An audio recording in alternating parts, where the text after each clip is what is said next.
Hello, everyone. It's Eric. I am back.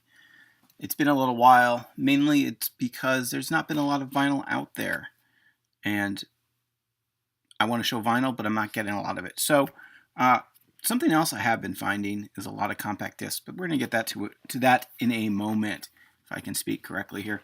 First of all, Mr. Andy over at Andy's Vinyl Den has put out the Tales from the Dead wax, and I've got my copies. Uh, Everyone, if you are a member of the VC and you're interested, go out and support Andy and his comics. This is about stories of people told about their experiences at concerts. I have yet to read my copies. I got a stack of things to read. I will get to it soonish.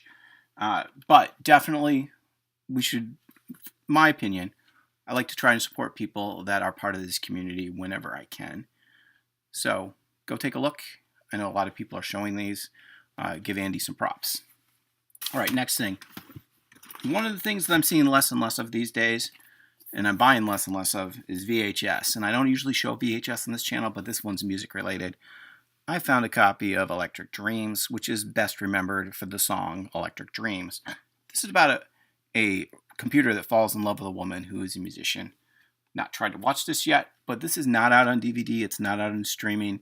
You might find a bootleg on YouTube or Vimeo or something, but pretty much the legit way you're going to see it is as a VHS tape. So I was happy to get that. This is obviously a former video store copy. It even says Be Kind Rewind. I don't see... Home Time. Property of Home Time Movie Video, and that's a 312. So 313 is Detroit, so this is probably somewhere in the area. I'm not familiar with that area code. I was happy to find that, especially since I'm cutting back on the VHS, and I'm really honestly not seeing a lot of interesting VHS out there these days. Okay, moving along. What I have been finding is a lot of compact discs. People are dumping their compact discs. Our local record store has been dumping their compact discs. I actually yesterday found, but did not buy, a record that I put out in the 90s on CD at the thrift shop, which was a little bit humbling, but hey, these things are ephemeral. People have them, people sell them, people pass them along. Hopefully somebody will find it and appreciate it. But this is what I've got. Some of it is stuff I knew about, some of it's not. Some of it was a blind buy because they were 50 cents or 20 cents or whatever they were charging. So, blind buy. Sick Puppies, kind of a rock band. I listened to a little bit of this. I need to listen to some more of it. It was interesting. I wasn't in love with it, but I always try to give things more than one spin. These are great for in the car. That's what I use them for, is playing in the car. Duff McKagan's Loaded, another one that I didn't know anything about, but I figured I would pick up. Brian Setzer Orchestra, always dug these guys. It's a Dirty Boogie. Never heard of this, bought it solely on the cover. Turns out this guy was in Guided by Voices. Kind of interesting pop stuff. I love the artwork. So, Space, they were one of those Britpop bands. They had a song called Female of the Species that was kind of a hit. A little bit of reggae influence. I've not listened to this one yet. I've not listened to a lot of this stuff yet. There's just not enough time. But I'm looking forward to checking it out. At the very least, it's got really cool artwork once again. Roxette from Sweden, one of the first bands from Sweden that I was really into. Yes, they are really poppy, but I dig them. Natalie Imbruglia, or however you pronounce her name, I apologize. Always was kind of a fan of the song Torn. It was a good kind of light pop stuff, so I grabbed this. The Pet Shop Boys, Disco 2. Anything called disco usually sets my teeth on edge, but this looked interesting, and I kind of like the Pet Shop Boys. Sheryl Crow, Tuesday Night Music Club. This was the CD that kind of brought her to attention. The song's Leaving Las Vegas and All I Want to Do. I've not listened to this in probably 20 years, if not more. So yeah, I'm looking forward to checking this out, this 25-year-old album. All right. The Division of Laura Lee. I saw these guys open for somebody at some place. They were one of those high-energy bands from the Nordic countries that I was into. I never really picked up any of their stuff. This is on Epitaph/Burning Heart Records. If you know anything, Epitaph is the home of Rancid and Bad Religion. So I grabbed this. I already had this, but I'm not going to leave a copy of this behind for 50 cents. This is the Nuggets, Crystalline Creations and Pop Sensations. This is a killer power pop album from Norway from the late 90s, early 2000s. Really great stuff. Songs like Into the Future, Rainy Day. If you like power pop, really look these guys up and give them a listen. Great stuff on Screaming Apple Records. All right, from Pittsburgh, Mike and the Ravens.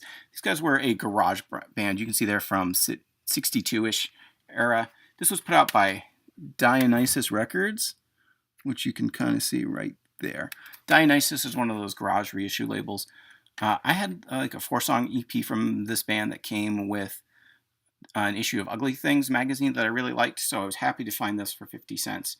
I think the song El Dorado is the one I really liked that was on here. Local compilation of punk stuff, 0 to 60 and 73 bands. You're not going to be able to read this at all. The bands on here I know. I believe the Green Goblin Project is on here. They were on a 7-inch I put out. Plan 9, who knows which Plan 9 that is. Yeah, just all kinds of stuff. I'll throw this in the car at some point and listen to it.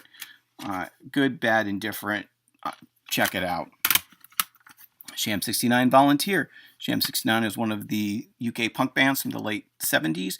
They were the originators in a lot of ways of what's known as street punk or oi.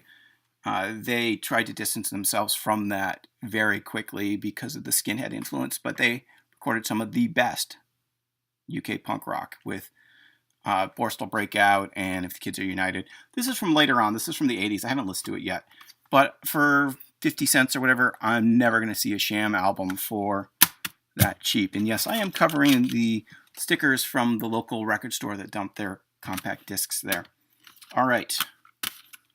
Emo punk stuff. People are giving this up left and right, and I guarantee you that it's A, not as bad as people thought it was, and B, that somebody's going to want these back at some point. We watched it with VHS, we watched it with cassette tape, we watched it with LP, we've seen it with paperback books.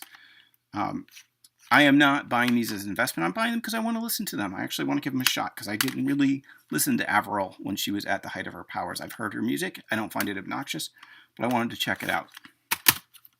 Same thing with All American Rejects. Why not? It's less than $1, and I'm willing to throw it in the car and give it a couple spins. So now we're moving into some country stuff. This is Winona Judd. This is her album from 1992. Never really listened to the Judds or Winona, but I know Billy Hurst has spoken about them. So I figured I'd grab this and give it a listen. See if I enjoyed it or not. If not, I will pass it along. Tammy Wynette, the first lady of country music. Yeah, there's some hits on here. There's some stuff I'm not familiar with. Another artist whose back catalog I'm a little bit familiar with, but I'd like to listen to some more.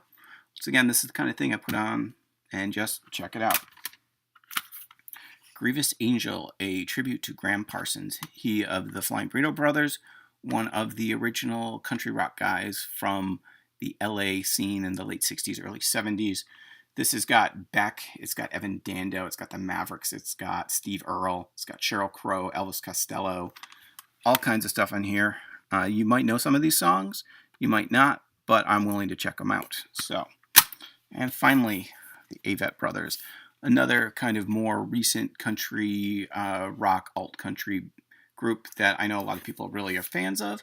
I've listened to their stuff a little bit, but wanted to check out more, and I was happy to find this disc. So, thank you everyone for watching, and I'll catch you all next time.